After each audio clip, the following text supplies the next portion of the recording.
มื้อนี้ก็เป็นมื้อออกพรรษาของแท้เดินทางได้เป็นมื้อที่ออกเดินทางได้สำหรับผู้ที่มีกิจมีการมีงานสำหรับภิกษุเพราะว่าเมื่อวานเป็นวันปวารณาซื่อๆมื้อนี้หลังจากอรุณขึ้นก็สามารถเดินทางไปกิจธุระต่างๆของเจ้าของได้ออกพรรษาก็คือเก่าบ่ว่าเข้าบ่ว่าออกก็เฮาก็เฮ็ดคือเก่าเฮ็ดบุญกุศลคือเก่าสะสมไปตามกำลังของแต่ละคนเฮ็ดไปเรื่อยๆภาวนาไปเพราะว่าพระบ่ว่าโยมต้องสะสมไปเรื่อยๆตามกำลังเฮ็ดไปเรื่อยๆจนกว่ามันจะเต็มถ้าว่าการศึกษามันก็ยังศึกษายังบ่จบเพราะว่าศึกษากายศึกษาใจก็เหมือนกับเพิ่นว่าเป็นพระนี่มีหาซอว่าซั่นนี่ถ้าเป็นโยมไปทำการทำงานก็มีหาซอคือกันเคยไปธุดงค์มีครูบาอาจารย์เพิ่นเว้าให้ฟังเฮาพระใหม่ว่าซั่นพระนวกะให้มีหาซอเด้เพิ่นว่าหาซอแรกนี่สวดมนต์สาธยายให้มันได้ให้มันเป็นซอที่สองศึกษาธรรมะคำสอนพื้นฐานก็คือนวกะพระนวกะก็คือนักธรรมเบื้องต้นเป็นกรอบเล็กๆน้อยๆจะได้ศึกษาง่ายครับประมาณถ้านักธรรมตรีนักธรรมโทธรรมเอกเป็นหนังสือนักธรรมจะศึกษาง่ายเพราะว่ามันเป็นหนังสือเล่มน้อยๆอ่านคราวเดียวก็จบที่เขาย่อมาให้จับใจความมาให้สั้นๆเพื่อเฮาพระใหม่ได้ศึกษาได้เกิดมีกำลังใจอันนี้ก็คือสอนที่สองสอนที่สามนี่ก็คือเมื่อศึกษาแล้วก็นำธรรมะที่เฮาได้ศึกษานั้นมาบอกกล่าวญาติโยมผู้ใดที่มีจิตศรัทธามาออกมานำบอกมาสอนมาบอกมาสอนให้โยมได้ไปประพฤติปฏิบัติคือสอนที่สองสอนที่สามคือสอนที่สี่นี่คือเสกเจ้าของให้เป็นพระเห็นว่านำสิ่งที่ศึกษามาแล้ว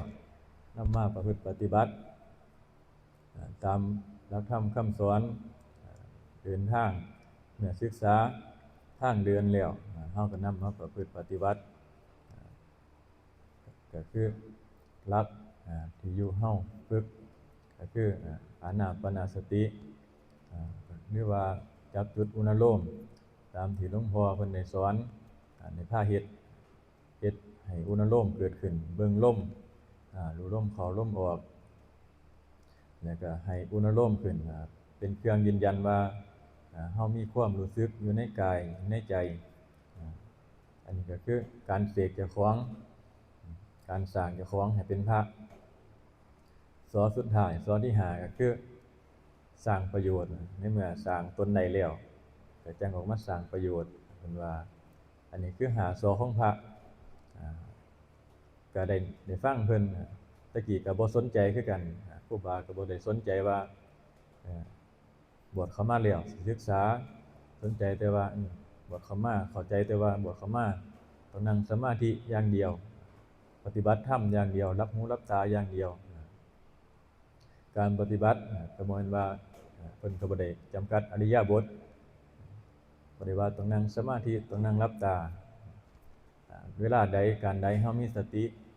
นั่นแหละคือเฮาทำสมาธิเฮาทำความเพียรเพิ่นว่า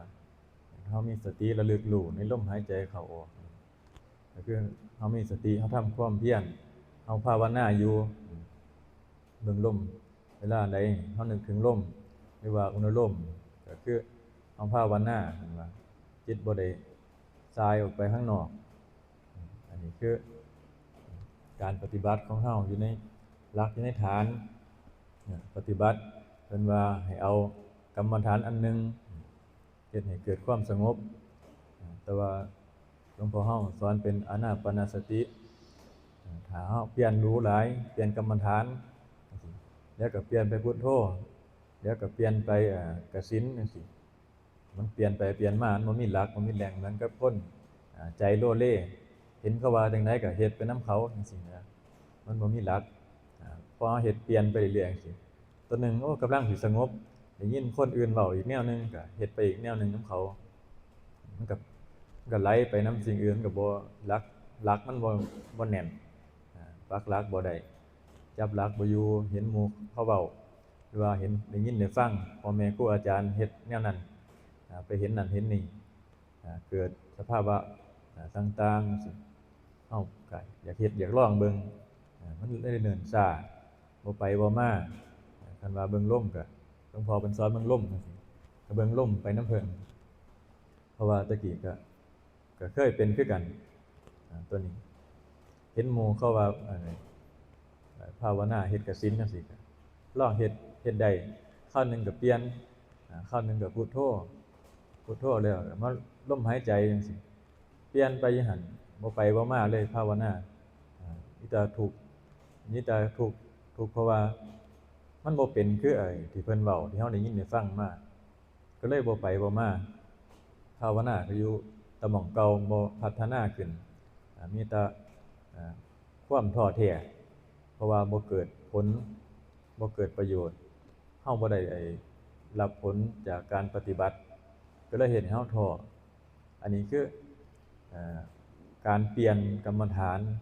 หรือว่าเปลี่ยนการภาวนาเนี่ยครับ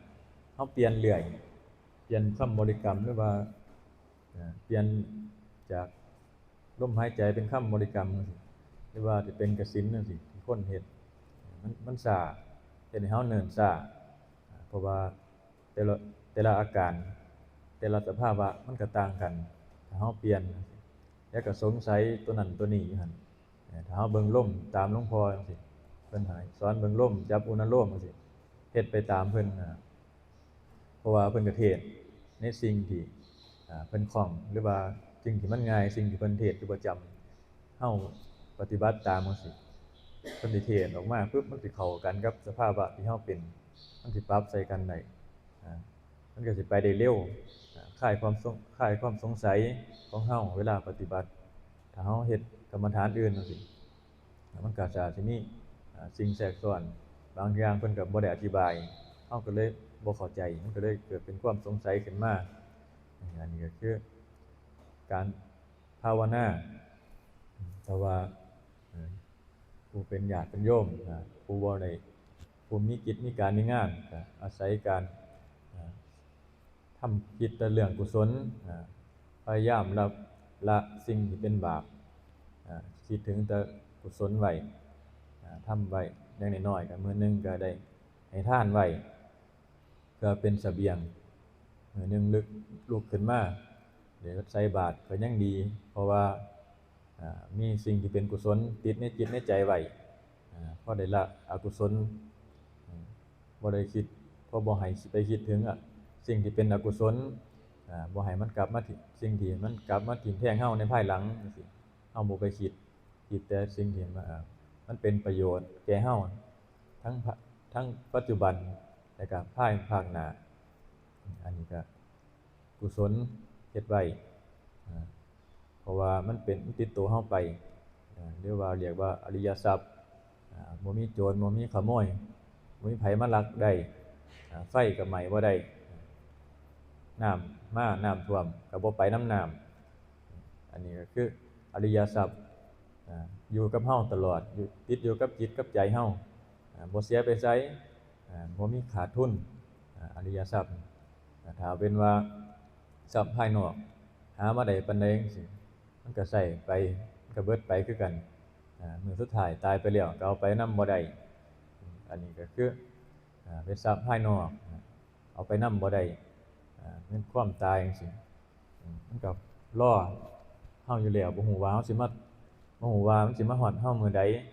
ความตายคันความตายนี่คันแม่นผู้อื่นตายนี่พอ เข้าใจอยู่แต่ว่าบัดยามเจ้าของมานี่ดิ้นรนกระวนกระวายเข้าคันเป็นพ่อเป็นแม่จังซี้ก็ยังพอทำใจได้ง่ายแต่ว่าถ้าเป็นลูกน้อยๆจังซี้โอ้ลูกยังน้อยอยู่มันยังบ่สมควรตายว่าคันเป็นเปรียบพ่อกับแม่นี่ให้พ่อแม่ได้ตายก่อนเพราะว่าหยังเพราะว่าพ่อแม่นี่อายุหลายแล้วสมควรตายบางคนเข้าใจแนวนี้แต่ว่าลูกน้อยๆเพราะว่าเกิดมายังบ่ฮู้ภาษีภาษาโอ้ยังบ่สมควรตายบางคนก็เข้าใจแบบนี้เพราะว่าแท้ที่จริงแล้วความตายนี่ตายได้ทุกเพศทุกวัยบ่จำกัดเจ็บไข้ได้ป่วยบ่จำกัดเพศบ่จำกัดวัยตายได้ตลอดตายได้ทุกเมื่อแม้แต่อยู่ในท้องเกิดดอกแต่อยู่ในท้องก็ยังตายได้นับประสาอิหยังที่เกิดขึ้นมาแล้วออกมาเป็นคนก็ตายได้คือกันเพราะฉะนั้นแล้วเราก็พากันสร้างเป็นบุญเป็นกุศลไว้สิ่งใดที่มันเป็นบุญเป็นกุศลเราก็พยายามเฮ็ดไว้รักษาไว้เอาก็ฝากไว้เพียงแค่นี้ล่ะสาธุ